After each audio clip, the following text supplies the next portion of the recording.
dalam surat Al-Imran ayat 190, 191 yang saya bacakan tadi. Di sana disebutkan bahwa dalam ciptaan langit dan bumi, pergantian siang dan malam, ada tanda-tanda bagi orang yang cerdas, ulul albab, cerdas. Ulul albab ini kalau kita potong pohon, maka pematangnya, penampang pohon itu kita lihat dari kulit paling luar itu agak putih, kemudian masuk ke dalam agak kuning cair, ke dalam lagi kuning pekat kental, terus kemudian coklat ketat, kemudian hitam di tengah itu yang disebut dengan hub, inti. Secara sosiologis, piramida masyarakat itu yang di bawah itu masyarakat awam, kemudian tengah middle class, yang di atas itu yang disebut dengan ulul albab, makin sedikit. Contohnya misalnya, kalau dokter di Indonesia, dokter umum mungkin sekian juta, lantas kemudian dokter pakar mungkin sekian ratus ribu, kemudian dokter spesialis bedah mungkin cuma puluhan ribu, dokter spesial bedah saraf cuma mungkin berapa ratus. Jadi makin spesialis makin kecil seperti itu, lembab. Sehingga begitu, maka cerdas di sini tidak identik dengan sarjana. Mengapa? 2004 sampai hari ini 2024 2026 KPK telah menangkap 1934 orang, hampir 2000 orang yang ditangkap. 86% dari mereka itu sarjana, ada S1, ada S2, ada S3, ada guru besar, tapi mayoritas S2. Baru beberapa hari kemarin KPK tangkap lagi satu rektor dengan beberapa pejabat di Universitas Sudirman. Berapa tahun lalu Universitas Lampung, rektornya dengan para dekan. Jadi Indonesia itu lembaga yang mengurus otak, yang mengurus hati, yang mengurus badan, itu terlibat korupsi. Yang mengurus otak kita, Kementerian Pendidikan, menterinya di penjara. Kemudian mengurus hati kita, Kementerian Agama, hat-trick, 3 menteri agama, luar biasa. Yang mengurus tubuh kita, Menteri Kesehatan dan beberapa dirjen. Jadi itu problem serius. Nah, hari ini saya diminta judul keadaan hari kiamat dan pengaruhnya terhadap iman. Kenapa saya sampaikan ayat Al-Imran 191 tadi itu? Karena di bagian terakhir disebutkan Rabbana ma'alaqta hadza batila subhanaka faqina azabannar. Maha suci Engkau ya Allah, lindungilah kami dari siksaan api neraka. Jadi mempercayai soal neraka bagian daripada akhirat itu ada ciri dari orang cerdas. Sehingga seseorang namanya itu gelarnya 1 meter, misalnya profesor, doktor, insinyur, SH, MMM, dan seterusnya. Tapi ketika di kantor dia mengisi cek 06 jadi 09, dia bukan orang cerdas. Karena dia tidak takut pada azab api neraka. Pertanyaannya ada, betulkah ada hari akhirat? Betulkah ada surga dan neraka? Coba kita perhatikan. Selama hidup kita, saya sekarang tanggal berapa? 22. Jadi 4 hari yang lalu, 18 Agustus, saya tepat 79 tahun. Selama 79 tahun itu saya selalu perhatikan menyaksikan saya punya anak berapa bulan itu meninggal dan saya gendong sendiri bawa ke kubur, jalan kurang lebih 700 meter. Artinya saya menyaksikan sendiri anak kandung saya meninggal dan saya gendong sendiri kubur. Kemudian saya menyaksikan juga bapak mertua saya meninggal. Kemudian tetangga kiri kanan meninggal. Ada meninggal. Sehingga kemudian ketika kita memahami konsep kiamat, ada kiamat kecil, ada kiamat kubur, kiamat besar. Kiamat kecil itu adalah makhluk yang terjadi. Berapa bulan lalu istri saya membeli anak pohon pala karena orang Ambon itu selalu akrab dengan cengkeh dan pala. Jadi saya ingin di pekarangan rumah itu juga ada pohon cengkeh dan pohon pala. Maka kemudian dibelilah dan kemudian subur. Kira-kira 30 cm atau 50 cm. 3 hari lalu saya lihat dia mati. Padahal subur. Mati. Artinya bahwa makhluk itu mengalami proses kiamat. Pertanyaannya adalah bagaimana yang sudah menjadi tulang belulang puluhan tahun, terus Allah bisa bangkitkan kembali dalam keadaan tubuh yang utuh.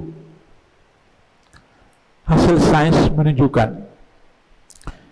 menunjukkan bahwa tubuh orang-orang di luar syuhada, ya, kalau di syuhada para nabi mayatnya tidak hancur, tapi di luar para syuhada dan para nabi, para rasul, tubuhnya hancur.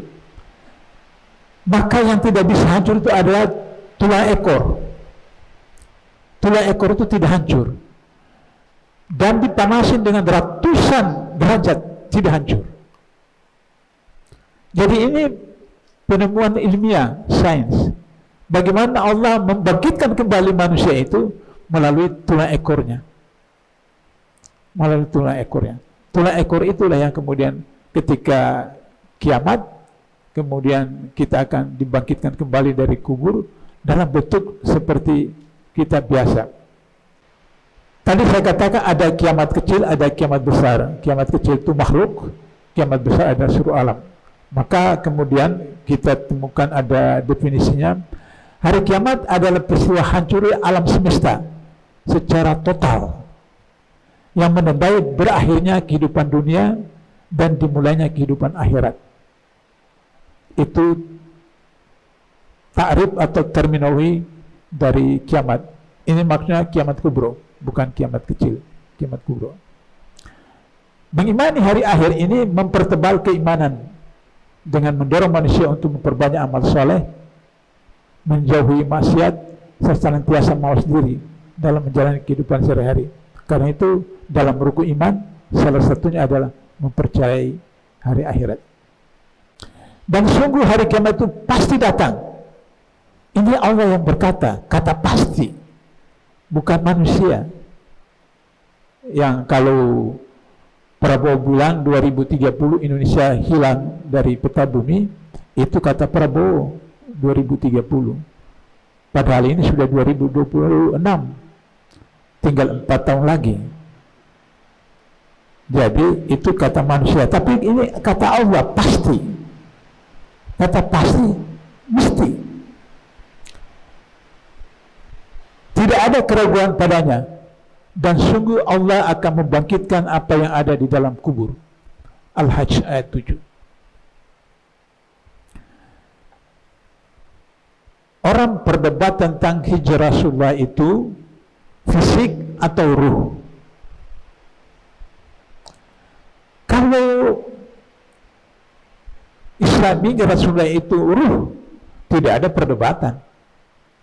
Orang tidak berdebat karena di antara kita biasa bermimpi ketemu Trump, ketemu Prabowo, ketemu Netanyahu, siapa saja mimpi. Sehingga kemudian disebut mimpi sebagai bunga tidur. Jadi kalau Isra Mi'raj Rasulullah itu mimpi, orang tidak berdebat. Orang berdebat karena disebutkan Isra Mi'raj Rasulullah itu fisiknya. Kan dimulai dengan kata abdi.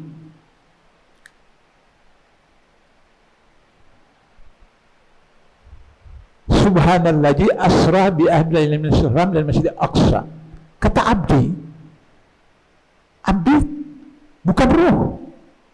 Abdi adalah fisik. Meskipun memang saya akui bahwa di dalam riwayat itu banyak yang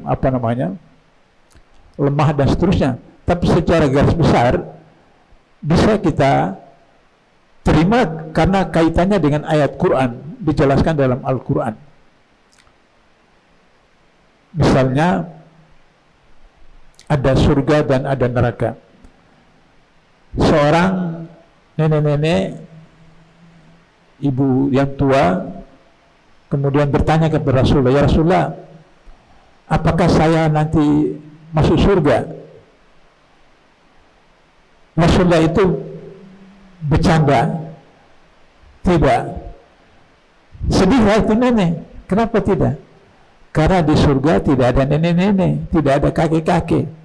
Di surga itu semua perjaka, semua ganteng, semua muda seperti itu. Itu contoh bercandanya Rasulullah. Artinya bahwa dalam Al-Quran disebutkan tidak ada yang diucapkan Rasulullah itu kecuali wahyu. Dan hadis ini sahih.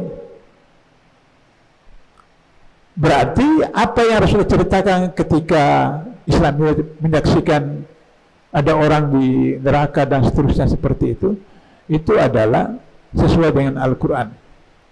Nah, oleh karena itu maka berdasarkan takrif kiamat itu kita lihat bahwa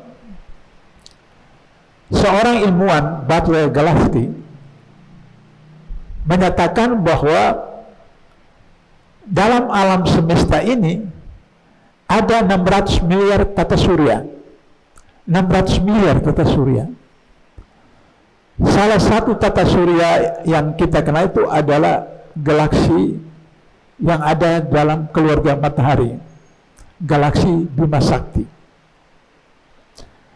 Dalam galaksi Bima Sakti, maka kemudian kita lihat ada matahari sebagai sentral, kemudian yang terdekat dengan matahari itu ada Merkurius, kemudian Venus, kemudian ketiga itu bumi kita ini, baru kemudian Mars, kemudian Jupiter, kemudian Saturnus, kemudian Uranus, kemudian Neptunus. Itu berapa puluh tahun yang lalu, berapa ratus tahun yang lalu. Beberapa tahun yang lalu ditemukan lagi ada yang baru. Jadi artinya bahwa alam semesta ini ketika dengan Big Bang dalam teori sains, dengan inner power yang sangat besar, meledak, kemudian berkembang, sampai kemudian kodar-kodarnya, dalam rukun iman ada kodar dan kodar, maka dia berhenti. Ketika dia berhenti akan terjadi proses penyusutan. Jadi kalau kita baca ayat-ayat Quran tentang kiamat, itu bukan dogma, tapi itu saintis. Kenapa? Coba kita berapa orang dalam ruangan ini, ada kipas, ada apa, maka tidak terlalu panas. Tapi kalau bertambah orang sampai lebih banyak, maka akan panas. Atau tetap orang ini saja, kemudian ruangannya diperkecil, maka suhu akan naik. Nah, jadi secara sains, ketika sudah sampai kadar dan kadarnya, alam semesta itu dia akan merucut. Ketika merucut, maka suhu itu akan naik. Maka kemudian akan kita lihat dari dalam ayat berikutnya nanti itu tentang bagaimana kiamat itu, maka berterbangan semua seperti itu karena suhu yang panas seperti itu. Nah, Bapak-bapak, Ibu sekalian, ternyata dari 600 miliar tata surya di alam semesta yang ditemukan hari ini, 600 miliar tata surya. Maka galaksi kita Bima Sakti itu cuma titik. Cuma titik.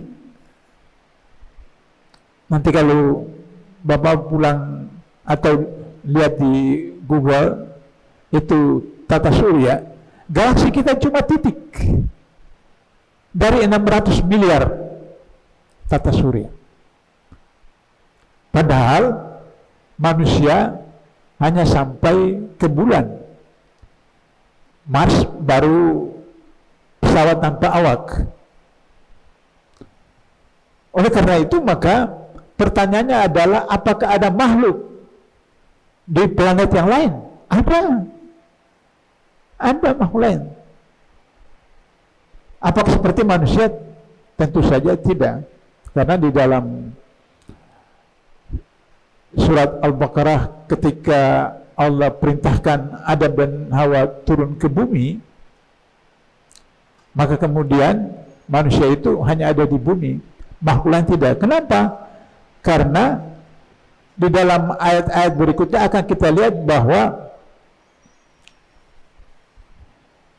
misalnya dalam An-Nabah ayat 17-20, sesungguhnya hari keputusan adalah suatu waktu yang ditetapkan, yaitu hari ketika sangkakala ditiupkan, lalu kamu datang berbondong-bondong dan langit pun dibuka, maka terdapat beberapa pintu dan gunung-gunung pun dijalankan sehingga menjadi tata morgana. Tata morgana itu kan suatu ilusi. Kalau kita di jalan tol, kita lihat di sana ada air, ternyata tidak ada air. Itu fata morgana, yaitu sinar matahari kondisi tertentu sehingga kelihatan seakan-akan ada air. Fata morgana. Jadi seakan-akan Allah memberitahu kepada kita, seakan-akan itu seperti khayalan kiamat itu. Nah, oleh karena itu maka ketika kita sudah sampai kepada pemahaman bahwa kiamat itu pasti datang dan kemudian itu akan menggetarkan hati kita, maka tadi saudara ketua program bicara tentang bagaimana istiqomah. Seorang pemuda Badui datang kepada Rasulullah. Beliau kata, ya Rasulullah, sampaikan kepadaku satu kalimat, dengan itu aku tidak bertanya lagi kepada orang lain. Kata Rasulullah, Qul asyhadu an la ilaha illallah wa asyhadu anna Muhammad Rasulullah tsumma istaqim. Katakanlah, aku bersaksi tidak ada ilah yang disembah kecuali Allah, dan aku bersaksi bahwa Muhammad adalah Rasulullah. Sudah itu istiqomah, konsisten. Sederhana. Pemuda Badui ini tidak tamat SD, tidak tamat SMP, tidak tamat SMA, tidak S1, tidak S2, tidak S3, tapi dia paham, mengerti, istiqomah. Meskipun di Indonesia memang ada yang tidak tamat SMA jadi wakil presiden misalnya, seperti begitu. Nah, itu lain bab seperti itu. Tapi dalam konteks ini maka kemudian kita akan lihat tentang bagaimana gambaran keadaan hari kiamat itu. Pertama, terjadi goncangan dahsyat. Goncangan dahsyat. Itu disebutkan dalam Al-Zalzalah ayat 1 dan 2, apabila bumi digoncangkan dengan goncangan yang dahsyat, paling hebat, dan bumi telah mengeluarkan beban-beban berat yang dikandungnya. Goncangan yang dahsyat. Wahai manusia, bertakwalah ke Rabbmu, sesungguhnya goncangan hari kiamat itu sangat besar. Al-Hajj ayat 1 dan 2. Bahkan di lain ayat disebutkan bahwa bayi yang sedang digendong ibunya itu dilemparkan. Anak-anak tinggalkan orang tuanya, bapak tinggalkan anaknya, ibu tinggalkan anaknya, suami tinggalkan istrinya, istrinya tinggal suami, dan seterusnya. Kalau kita belum terlalu yakin dengan ini, tapi sains menemukan tentang ada kapal Nabi Nuh yang mendarat.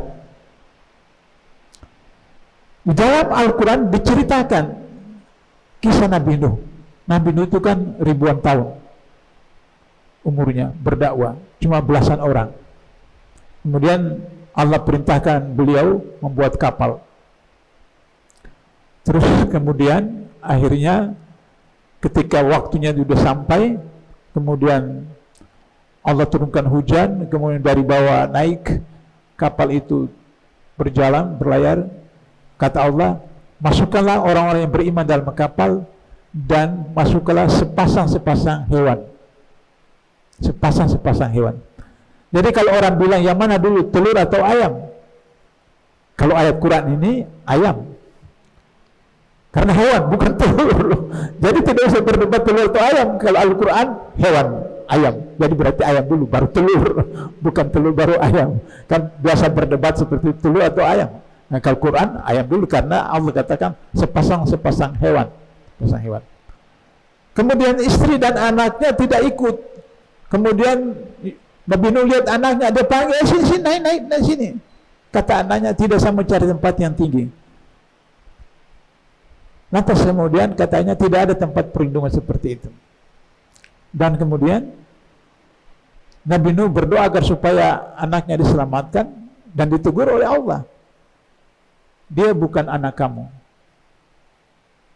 Artinya dalam konteks ketauhidan sudah keluar daripada konteks itu. Nah, sehingga begitu, maka kenapa saya kemukakan ayat itu supaya kita yakin? Karena ada bukti ditemukan kapal Nabi itu dalam bentuk batu besar di Bukit Judi seperti itu ada. Dan penelitian sekarang itu, misalnya ada teman-teman yang komplain ke saya, kenapa saya tidak mendukung mereka mempersoalkan ijazah presiden yang palsu. Saya bilang, saya bukan tidak mendukung. Kalau waktunya, saya perlukan setengah jam saja untuk membuktikan ijazahnya itu palsu.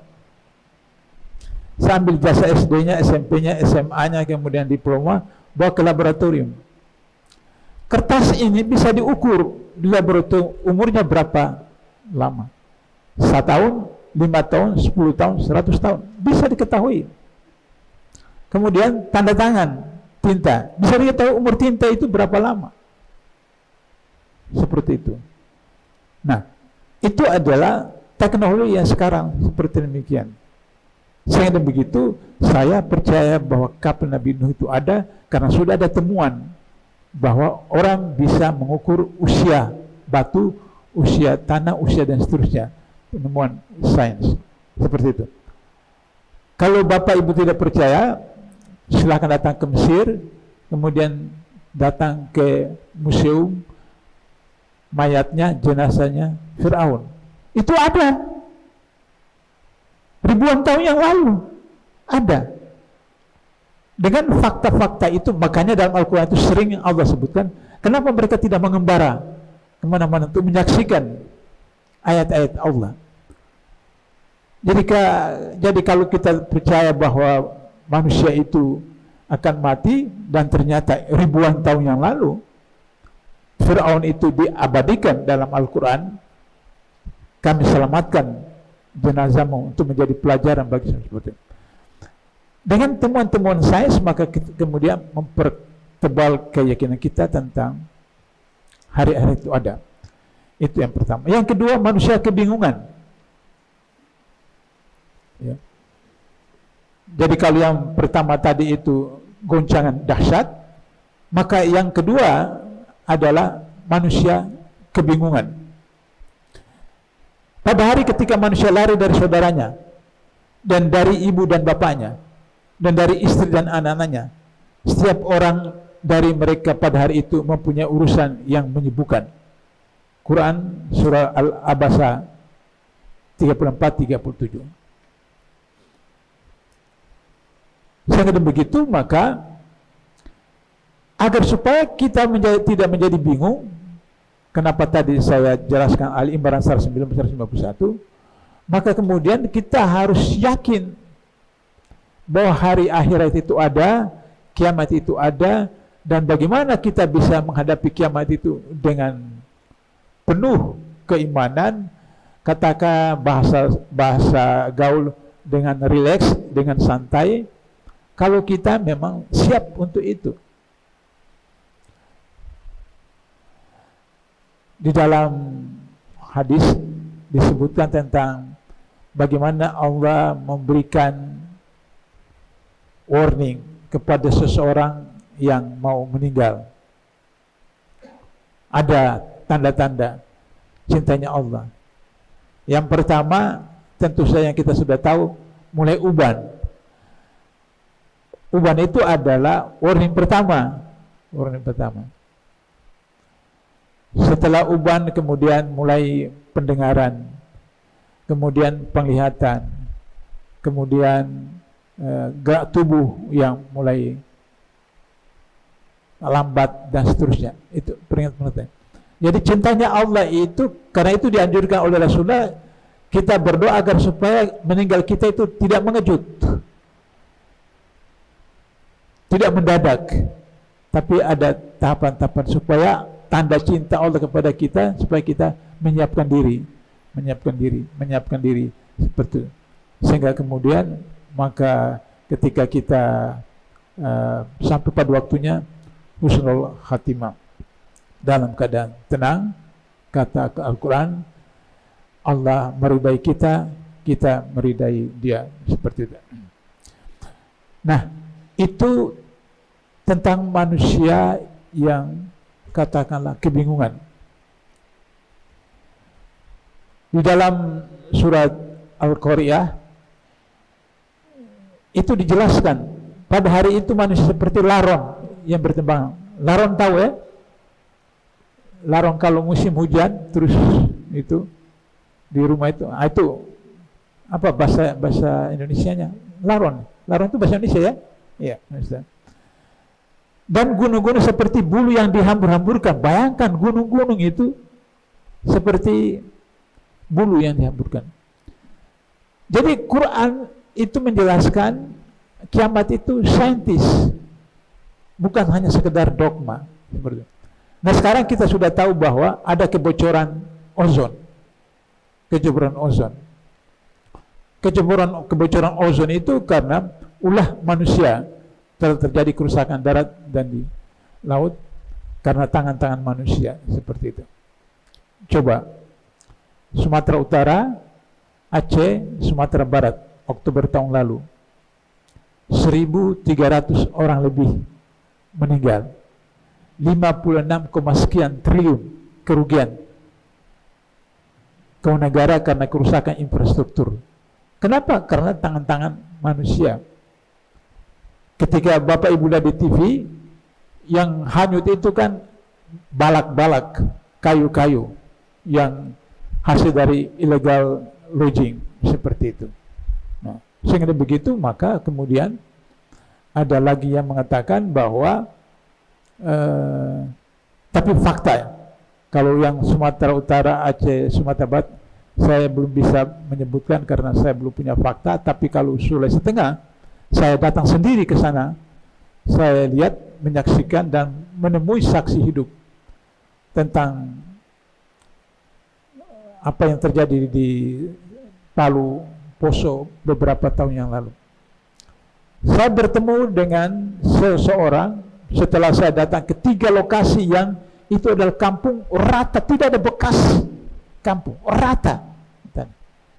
Salah seorang mengatakan, "Bang, menjelang maghrib saya lihat kira-kira berapa kilo di udara, di angkasa, rumah berterbangan, rumah terbang." Dan beliau bilang, "Saya kenal itu rumah karena catnya warna itu." Terus kemudian masuk ke dalam bumi. Yang buat saya itu luar biasa, itu tidak ada bekas, rata seperti lapangan. Pada itu 3 kampung, 3 tempat saya datang. Nah, mereka bilang di situ adalah pusat homoseks Indonesia. Pusat homoseks Indonesia. Jadi saya kemudian teringat tentang kisah Nabi Lut.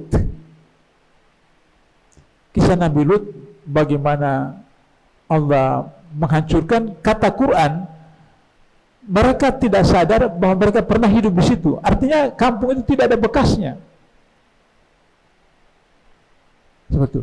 Dan Indonesia nomor 5 terbesar di dunia LGBT-nya. Nomor 4. Wah, ini dikoreksi sama pemberita kita. Nomor 4 terbesar LGBT-nya dunia. Wah, ini luar biasa seperti itu. Nah, oleh karena itu maka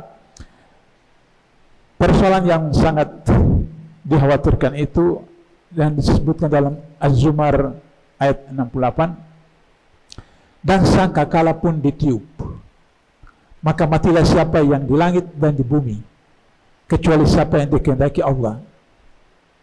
Kemudian ditiup sekali lagi sangkakala itu, maka seketika itu mereka bangun dari kuburnya menunggu keputusan Allah. Ada pertanyaan di sini, kecuali siapa yang dikehendaki Allah. Berarti waktu sangkakala pertama itu tidak semua. Kenapa? Karena ada tugas. Malaikat Israel kan tugasnya untuk mencabut nyawa kan. Jadi kalau dia ikut sama-sama meninggal, siapa yang cabut nyawa? Jadi berarti ada yang dibiarkan Allah untuk menjalankan tugas itu. Nanti kemudian sudah selesai, kata anak saya nomor 2, kemudian kata Allah kepada Israel, kamu sendiri cabut nyawamu. Kemudian Israel sendiri mencabut nyawanya. Seperti itu. Cerita bercanda seperti itu. Tapi memang itu proses. Sehingga kemudian setelah sangkakala kedua, baru kemudian mereka bangkit. Yang ketiga, langit terbelah. Langit terbelah. Persoalannya adalah langit menurut sains itu adalah batas pemandangan. Batas pemandangan. Jadi berarti terbelah itu adalah kita akan lihat seperti lorong-lorong begitu, lorong-lorong betul-betul. Nah, karena berterbangan tadi itu. Maka apabila langit terbelah dan menjadi merah mawar, kilauan seperti minyak, itu langit terbelah. Lantas kemudian di ayat berikut, yaitu pada hari ketika bumi terbelah, mereka keluar dengan cepat dari kubur kita itu. Yang demikian itu adalah pengumpulan yang mudah bagi kami. Sehingga begitu kita sampai kepada bagaimana pengaruh iman terhadap hari kiamat. Jadi tadi kita sudah bahas secara selintas tentang hari kiamat. Apa pengaruh iman terhadap hari kiamat itu? Yang pertama adalah meningkatkan amal soleh di dunia, karena di akhirat tinggal memperoleh nikmat surga atau azab neraka. Disebutkan dalam surat Al-Ghafir ayat 85, maka tidak berguna lagi iman mereka setelah mereka melihat azab kami. Itulah sunnah Allah yang telah berlaku terhadap hamba-hambanya, dan di waktu itu rugilah orang-orang kafir. Buktinya Firaun ketika sudah air sampai di kerongkongan, baru beliau mau beriman. Saya percaya Tuhannya Musa dan Harun. Tapi ditolak oleh Allah dan mati dalam keadaan kafir. Apa pelajaran di sini adalah bahwa jangan tunggu kita sakit baru mau bertobat. Jangan tunggu sakaratul maut baru bertobat. Sebab sakaratul maut baru bertobat ditolak. Tapi setiap waktu. Karena itu disunahkan dalam sholat, setelah ucapkan salam ke kanan, salam ke kiri, sholat apa saja, wajib atau sunnah, kita dianjurkan astaghfirullahaladzim, astaghfirullahaladzim, astaghfirullahaladzim. Beristighfar itu saya tidak temukan hadis yang mengatakan 3 kali. Selama ini kan kita diajarkan 3 kali kan. Tapi dalam hadis yang lain disebutkan Rasulullah itu beristighfar 50, 70 sampai 100 kali satu hari. Bayangkan, ini Nabi, ini Rasul yang sudah dijamin oleh Allah masuk surga. Saja beliau beristighfar 50, 70 sampai 100 kali. Artinya bahwa orang Islam itu satu hari 5 kali melakukan muhasabah, melakukan evaluasi terhadap dirinya. Nanti kalau salat zuhur ini nanti insya Allah maka kita muhasabah apa yang kita lakukan tadi subuh sampai zuhur. Kemudian ketika asar kita muhasabah apa yang kita lakukan antara zuhur sampai asar. Ketika maghrib juga begitu, isya juga begitu, subuh juga begitu. Satu hari orang Islam itu melakukan muhasabah 5 kali sehari. Dalam bahasa modern adalah evaluasi. Evaluasi. Jadi bukan evaluasi 5 tahun sekali saja, bukan evaluasi setahun sekali saja. Nah, evaluasi setahun sekali, maka kemudian terjadi banyak problem. Anda jadi kupas bawang dapat 700.000 rupiah per kilogram karena evaluasinya setahun sekali. Maka kemudian banyak orang yang melamar jadi pengupas bawang. Bayangkan 700.000. Padahal harga bawang 1 kilo berapa? Kupasnya, kulitnya 700.000. Nah, itu problem. Nah, karena itu maka evaluasi itu di mana kapan saja. Saya kalau salat zuhur sampai isya di rumah itu di masjid dekat rumah. Tapi kalau subuh saya salat di musala agak jauh, hampir 1 kilo. Pulangnya saya mutar sampai setengah jam. Saya coba untuk memenuhi persyaratan teknis manusiawi bahwa setiap hari jalan setengah jam, insya Allah. Tapi saya tidak hanya jalan saja begitu, saya kemudian beristighfar. Jadi jalan itu sambil istighfar. Jadi setengah jam itu beristighfar. Jadi tidak tahu berapa ratus itu. Nah, paling tidak seperti itu. Sehingga dalam kehidupan kita selalu melakukan muhasabah seperti itu. Nah, pengaruh iman terhadap hari kiamat itu ada, kita akhirnya meningkatkan amal soleh karena kita nanti di akhirat surga atau neraka. Maka dalam surah Al-Ghafir ayat 85 disebutkan, maka tidak berguna lagi iman mereka setelah mereka melihat azab kami. Itulah sunnah Allah yang telah berlaku terhadap hamba-hambanya. Dan di waktu itu rugi orang-orang yang kafir. Tadi saya sudah kasih contoh tentang Fir'aun. Katakanlah, pada hari kemenangan, kiamat atau azab itu tidak berguna bagi orang-orang kafir iman mereka, dan tidak pula mereka diberi tangguh. Surah Sajadah ayat 29.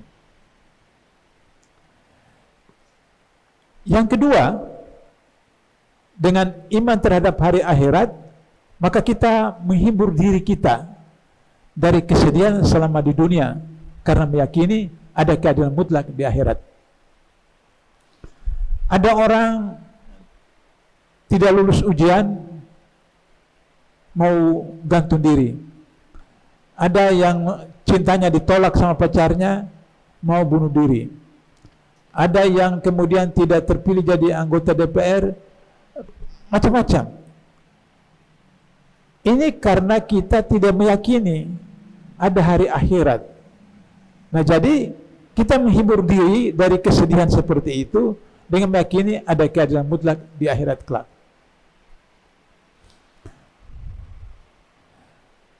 Ini sedikit pengalaman pribadi.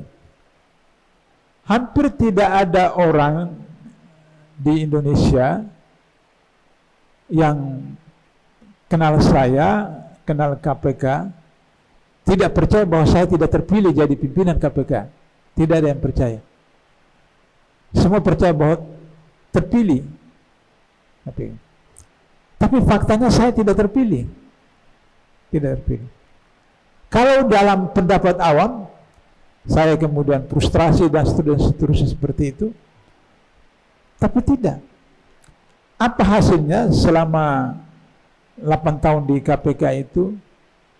8 buku berhasil saya susun untuk kepentingan KPK dan 6 buku khusus untuk umat Islam. Antara lain sudah diterbitkan beberapa, ya, integritas, kemudian beberapa buku yang sudah terbit. Artinya bahwa andaikan waktu itu saya terpilih jadi pimpinan KPK, bisa saja ketularan kasus Abraham Samad ditangkap, Bang Willy ditangkap, kemudian ini ditangkap, dan seterusnya. Jadi akhirnya saya berkesimpulan bahwa Allah selamatkan saya. Coba, setelah 1 jam fit proper test di Komisi 3, terakhir ada berapa orang, terakhir kemudian Ketua Komisi 3 bertanya, Pak Bula, saya sudah kenal Pak Bula, dulu aktivis dulu semacam. Saya cuma tanya satu pertanyaan, kalau saya undang Pak Bula ke hotel, mau nggak datang? Saya bilang, urusannya apa? Terus dia bilang, tambah wakil ketua saya, wakil ketua. Ya, bilang, urusannya apa? Kalau urusan dinas, saya harus lapor kepada pimpinan. Kalau bukan urusan dinas, saya tidak datang. Dia bisik sama wakilnya itu. Tapi karena depan mic, saya dengar alternatif lain, ya, begitu. Jadi bukan saya, alternatif lain seperti itu. Waktu saya keluar, ditanya wartawan, bagaimana? Bilang, saya tidak terpilih. Kenapa? Tadi saya dengar ketua komisi bicara sama wakilnya bahwa alternatif lain bukan saya. Seperti itu. Nah, kalau saya misalnya mau, kan saya sudah bilang saja, oh iya nanti insya Allah. Kan tinggal saja mengatakan, iya insya Allah saya datang. Tapi kenapa saya tidak lakukan itu? Karena saya itu koordinator penyusunan SOP KPK. Bagaimana saya yang penyusunan SOP KPK itu saya melanggar apa yang saya tahu. Nah, itulah persoalan bagaimana kita menghibur diri dengan kesedihan yang ada di rumah tangga, di tempat kerja, dengan janji Allah di akhirat. Karena itu maka dalam Al-Ghasyiyah ayat 25-26 disebutkan, sungguh kepada kamilah mereka kembali, kemudian sesungguhnya kewajiban kamilah membuat perhitungan atas mereka. Yang ketiga, menjaga kejujuran dan amanah, karena selalu merasa diawasi oleh Allah SWT. Ya ayyuhalladzina amanu taqullah wa kunu ma'as shadiqin. Wahai orang-orang yang beriman, bertakwalah kepada Allah dan hendaklah kamu bersama orang-orang yang jujur. Jujur. Kalau kita baca buku Umar yang Agung, tebal ya, kisah Umar yang Agung. Salah satu kisahnya itu adalah satu malam Umar sebagai khalifah mengelilingi kota Madinah. Kemudian mendengar dialog seorang ibu dengan anaknya perempuan. Ibunya bilang, masukkan air campur di dalam madu itu supaya banyak. Kata anaknya, jangan, nanti khalifah tahu kita dimarahi. Kata ibunya, kan khalifah di rumahnya gak tahu. Kata anaknya, fa inna Allah, bagaimana dengan Allah? Umar dengar dialog itu, maka pulang besoknya dia suruh anaknya datang melamar perempuan itu, karena kejujuran anak perempuan itu. Dari perkawinan itulah lahir Umar bin Abdul Aziz. Umar bin Aziz dikategorikan sebagai salah satu dari Khulafaur Rasyidin karena keadilan itu, hasil daripada pernikahan antara anak Khalifah Umar Ibn Khattab dengan seorang anak desa yang jujur. Nah, itu menjaga kejujuran. Kemudian yang terkenal dalam surat An-Nisa ayat 58, sesungguhnya Allah menyuruh kamu menyampaikan amanat kepada yang berhak menerimanya, dan menyuruh kamu apabila menetapkan hukum di antara manusia supaya kamu menetapkan dengan adil. Sesungguhnya Allah memberi pengajaran yang sebaik-baiknya kepadamu. Sesungguhnya Allah adalah Maha mendengar lagi Maha melihat.